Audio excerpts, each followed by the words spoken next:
Hi, everyone. We are joining you this morning to talk a little bit about one of our favorite things to do, which is catch up on our reading. Specifically, Marie and I are meeting this morning to share some of our favorite book recommendations about Black history in Chicago. It is right in the middle of Black History Month, of course, and that is a vein of this city's history and culture that is rich and well worth exploring. And there's lots of great books that have been written about it for years and years now. We've got a couple of our favorites, some recent and some published further back, covering huge runs of the city's history as well. So we figured it would be fun to pop on here and recommend a couple of them to you this morning. So Marie, I believe you were going to go first, if you want to take a swing at that.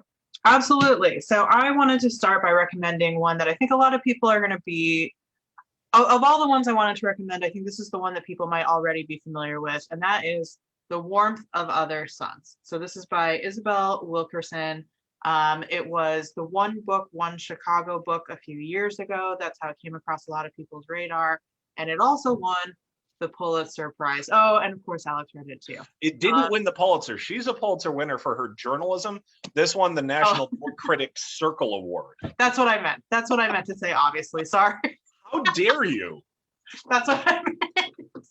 I knew it was a very big deal for her. That's what I meant, obviously. But it was it was a national bestseller. It was like everywhere when it came out. And so it was one of those books that was like everybody was reading it at about the same time. So if you're not familiar with it, this book is about the Great Migration. As you can see in the subtitle, it is the epic story of America's Great Migration. So the book covers many families. It goes through like years and decades of history. And it isn't just about Chicago, but it does focus a lot on Chicago. And the story of the Great Migration of African Americans moving from the South to the North, settling in Chicago, is one of those stories that sort of underlies most of African American history in Chicago. So this is the one that I wanted to start off with and kind of kick off this discussion with. It's one of those very important books that I think is a great one to recommend for your shelf and for Black History Month in particular. So we'll start with that one. Yeah, one of the sort of foundational texts, you might say, when it comes to understanding Black history in Chicago. So I had a book kind of on a similar sort of theme. This is one that was published 2 years ago. It's a memoir. I guess you would call it a memoir. It's a little hard to classify. It's called Sacred Ground, The Chicago Streets of Timuel Black. Timuel Black, you can see on the cover here, still with us. He's God, how old is he? How old is he at this point? I think he's 102. He just turned 102. Yeah. Yeah, I think 102. January. Born in so that would have been born in 1919, if I'm remembering my age here correctly. And he was born in the South, but moved with his family to Chicago at an extremely young age. If I'm remembering his story correctly, I think he moved to Chicago during the Red Summer of 1919, when the infamous Chicago race riot was happening. So he arrives here literally at one of the most volatile, dangerous moments in Chicago's history, and has been an eyewitness to all of the history ever since then. He was high school classmates with Nat King Cole. He was hi Tim. He was a scholar here in Chicago. He actually taught history at Harold Washington College, where I teach as well. At the time, it was Loop College, and I think he was actually one of the forces behind renaming it after Harold Washington, the first Black mayor of Chicago. And if I'm recalling his book correctly, I think he talks in there about how he was one of the people that helped convince Harold Washington to run for mayor of Chicago back in the 1980s. He was maybe not a power broker, but somebody who had ears he could talk to, if that makes sense.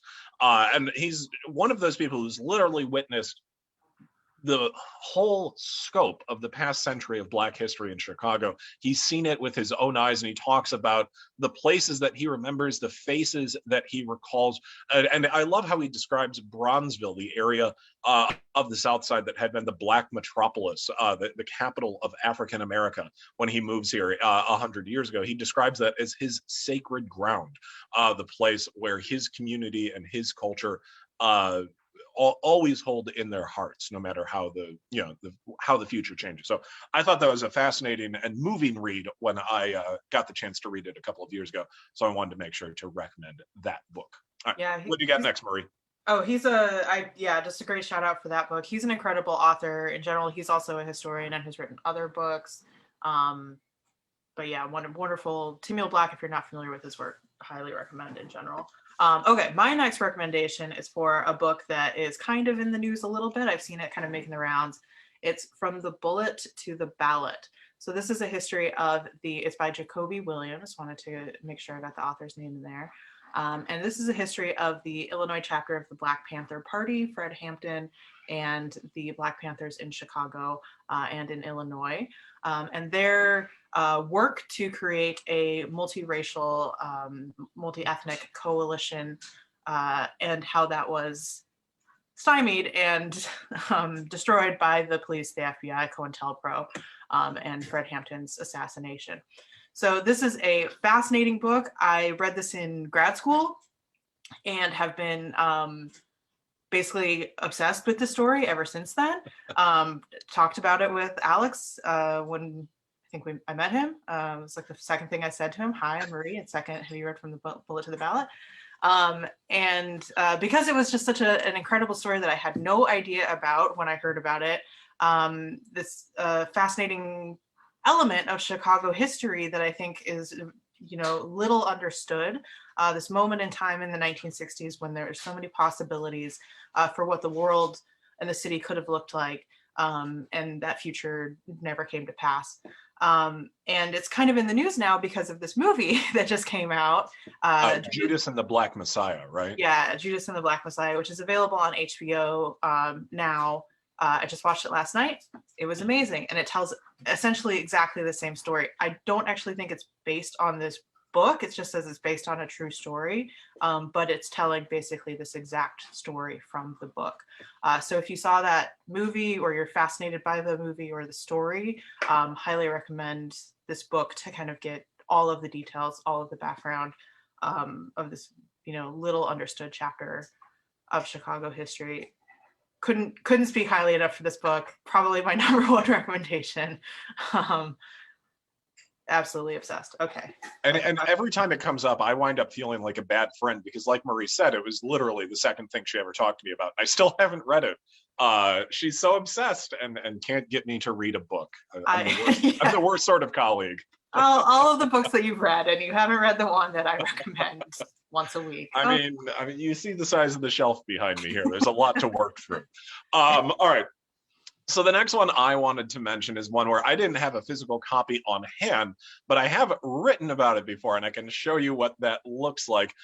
Recommending The South Side by Natalie Y. Moore, who is a reporter at I think she's at WBEZ. It's one of the public media outlets here in the city. Off the top of my head, I think it's WBEZ. If it's WTTW, my apologies to Natalie Y. Moore.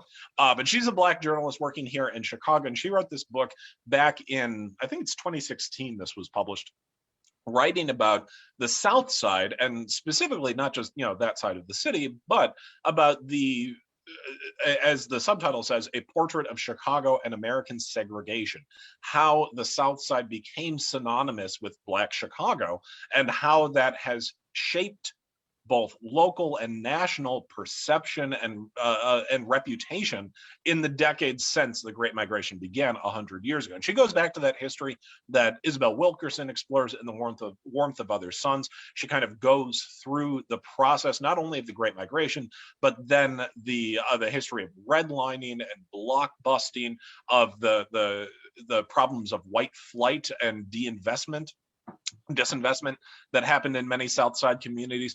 And it's something that I think if you're trying to understand the community as it exists today, and not just the South Side, but the entire city of Chicago, I think this is a really great place to start because it breaks through all of those myths. She talks about how frequently, the South Side gets held up in national media as this big, scary monolith, a place where no one goes and that sort of thing. And obviously that's not the case. And she does a really good job exploring how that myth got created, how it gets reinforced, and how that shakes out in the way that we live in the city today. The part that I always remember, it was actually on my mind just last weekend when I was doing my live stream down at the site of the St. Valentine's Day Massacre, is she talks about taking a ride on one of those gangster tour buses, visiting sites like where I was last weekend, the massacre, or where Dillinger was shot and stuff like that, and how tourists, both local and national and international, viewed it as, well, tourism. It was entertainment. She talked about how Italian gang wars a century ago have been turned into a popular myth, into mass entertainment, whereas any crime on the South Side gets turned into a pathology unique to African Americans. And I thought that was an insight that was really fascinating and has stuck with me ever since then, especially anytime I'm leading tours that deal with any of those topics, which is not always, but when I do, it's always on my mind. It's something that I like framing into the conversation. What gets counted as a fascinating story and what gets counted as, racism, for lack of a better way of putting it. So wanted to make sure to recommend The South Side by Natalie Y. Moore, especially since she was nice enough to communicate with me when I wrote this article about it, I think 4 years ago, if I'm recalling correctly. All right, what you got next, Murray? So I also wanted to talk about books that are maybe a little bit different. There's these straightforward narratives that we can, read, but sometimes there are other ways to talk about history and learn about history, which is of course what we do. And so we're excited when we find other ways to think about history. So a great example of that is this book. It's a little tiny book. It's called Lifting as They Climbed. And it is a companion to a website and to, I don't know how to describe this. It's a really interesting project. That is a map of Black women's sites on the South Side. So it's like a self-guided tour, I guess that's what you could call it. So the actual book itself includes the locations, it includes a little map. Let's see if I can kind of show it. And maybe I can't find the map. Anyway, there's a little map in there, and then there's little photos and explanations of the location. So it's a lot more in depth, and you can purchase the book and learn more about this project at their website, which I wanted to shout out because it's such a fascinating project. And the website is liftingastheyclimbed.com. So I want to share that so you can see a little bit more of what that looks like. There we go. And I'm sure we'll put into our comments once we're done all the books we've mentioned, the websites that we are mentioning, stuff like that, so people have that as a quick reference. Right, and our blog post where we talked about the books in the past, and all the links will be in the post at the end. Right. Okay. So here's the website where they have the tour itself and a little bit about the project, and where you can purchase the book. So I just wanted to kind of shout that out. It is a really cool project. I know that they were working on, I should mention the authors. Miriam Kaba and Essence McDowell are the two women who created it. And it is about Black women in particular who are often overlooked in the history of the city and the history of the country and the world. Of course, that's a project that's very dear to my heart, as I think people know who have seen, how involved I am in creating the Badass Women of History, virtual event for Chicago Detours. So we love talking about badass women. Here you can see Bessie Pullman, who is one of the badass women that we talk about. You see Mamie Till and Gwendolyn Brooks in there as well. Yeah, Gwendolyn Brooks is here.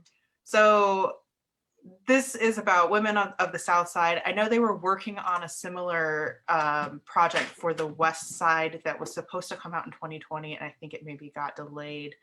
But this is a very cool project. They've got videos, they've got resources, and they've got the little book. So there's lots of ways to talk about history and learn about history. And that's a great example of that. Yeah, that is So, really fabulous. nope, that's not it. Stop share. Okay. So I had a similar sort of thing. I was trying to think of books that covered Black history without being, straight narrative history, memoir, journalism, those sorts of things. And there's a couple of recent publications that I wanted to recommend. One of them is a book of poetry, which was published 2 years ago. This is 1919 by Eve L. Ewing, who had been well known on Twitter as Wikipedia Brown, though I think she's left Twitter, if I'm recalling correctly. But she is a writer and an academic at the University of Chicago. She's published several works of poetry and history in the past couple of years. I think I have her book about the closing of Chicago public school sites somewhere on the shelf behind me here as well. But I really loved 1919 because it's a book of poetry, relatively short poetry, but vivid, engaging, moving, outraging about, I didn't mean to rhyme there, but I'm talking about poetry. But it's about the 1919 race riot. Thank you for the snaps, Marie. The 1919 race riot, which is really, the Great Migration is kind of the foundational moment that brings African Americans to Chicago. But the race riot in 1919 is an event that, because of its violence, because of the terror that was inflicted, the harm that was inflicted, and then the political and social repercussions of what happened in 1919, when a mob of white kids threw a brick at a Black kid who was swimming on the wrong side of an invisible line on a beach in Lake Michigan. That set off violence with a lot of white mobs attacking people in Bronzeville and across the rest of the South Side. People would be commuting. Violence occurred in downtown. It's one of those things that calcified segregation and division in Chicago's history. And I thought Eve Ewing did an incredible job turning that into poetry, turning that into something that we can grapple with beyond just dates and figures and numbers. There's that line about how one death is a tragedy, a million deaths is a statistic.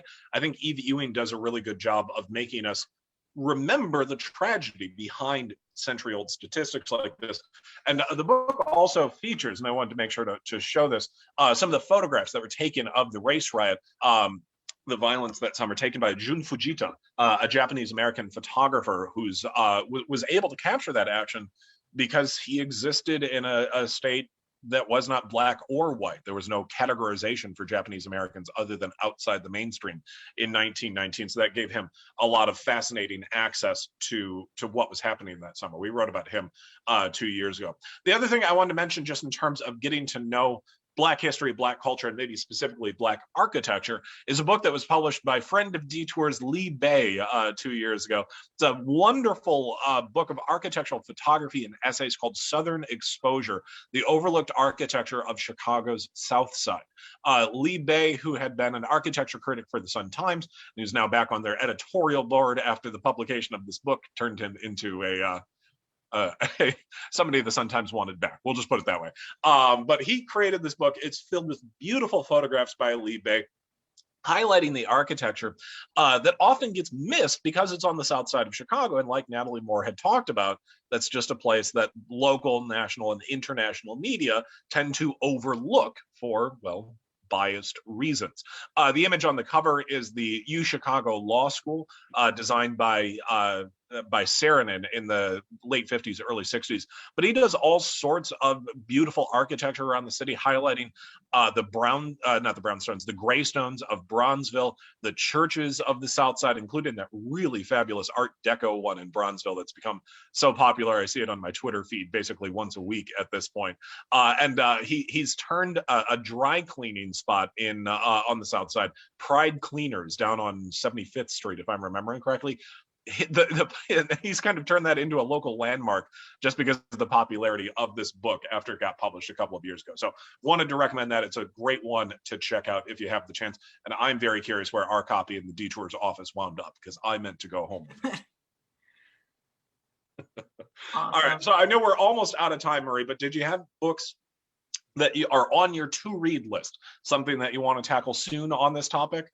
Oh yeah, so yeah, I have to give a shout out so fast to two that I think that are very important, people should read if they want to learn more about these fascinating and very important aspects of Black history in Chicago. One is called Family Properties by Beryl Satter. These are books that are on my to read list for the year. I wanted to make sure I clarified. But this is a book about the complicated legacy of racial segregation in the city of Chicago.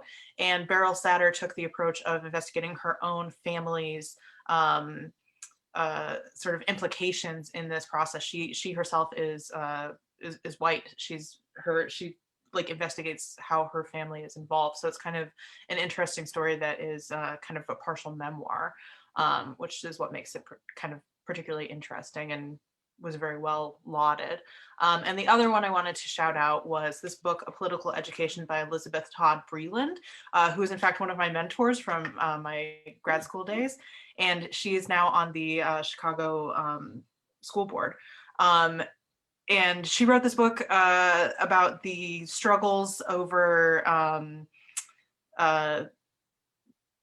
education. I don't know how else to describe this. And African Americans, fighting for, representation and equal access to education from the 1960s up to the present. It includes a look at the 2012 teacher strike and also the like the school walkouts in the 60s. So it's a really sort of sweeping look at education reform and protests. And I think it's particularly relevant. I think people are maybe thinking about what's going on with education in the city in current climate. So I thought people might care about that one. I'm going to refrain from commenting, otherwise my comments would turn into cursing very quickly. So I've got one other one that I wanted to recommend. It's on my to-read list. I haven't gotten the chance to read it yet, but Fire on the Prairie, Harold Washington, Chicago Politics, and the Roots of the Obama Presidency. This is written, I think this is originally published back in the 90s, if I want to say, and then it was revised and updated during the Obama administration by the author. This has been on my to-read list for a long time just because I'm fascinated by Chicago politics. Harold Washington, obviously, is one of the most important names in Chicago's political history, the first Black mayor of Chicago, and somebody who, as Rivlin, the author here, lays out, kind of created the outline of what would become the political coalition that took Barack Obama to the White House, just on a local scale instead of a national scale. This has been in the news recently as well. It was just announced that the creative team who created Fosse Verdon a couple of years ago are going to turn Fire on the Prairie into a televised miniseries. I don't think that's found a home yet, but that is something I am greatly looking forward to. And I've been kind of casting Harold Washington in my head without much success. I'm not sure who I want to play Harold Washington. He's such an important, iconic figure. But wanted to mention that as one that I can't recommend based on personal experience, but which has a great reputation and which is, I literally placed a hold on it at the library this morning because I remembered that it was on my to-read list. That's when everyone's going to be reading it in the next year. That miniseries is going to be coming out. So yeah, you heard it here first. Everybody get your copy now. Which means, of course, that I'll have a bunch of competition for the hold at the library soon. Yeah. All right. So I think that will do it for us. Thank you for joining me for this conversation, Marie. We'll be back on Wednesday morning. I forget who's talking on Wednesday morning, but we'll have another fun event like this streaming for you. Marie mentioned she's got our Badass Women of History virtual event coming up in March. That's, God, that's so soon. Your first event is probably only about 10 days away, I guess. First one is March 8th. March 8th. There you go. I'll be back on Friday with part 2 of our Chicago Architecture Crash Course seminar. You can still book that if you would like to. And we've always got fun stuff going on. You can find us on social media. Make sure you like and subscribe us on YouTube to make sure that you don't miss any videos if you've watched them. And other than that, thank you for joining, and we'll talk to everybody soon. Thanks so much. Thanks. Bye-bye.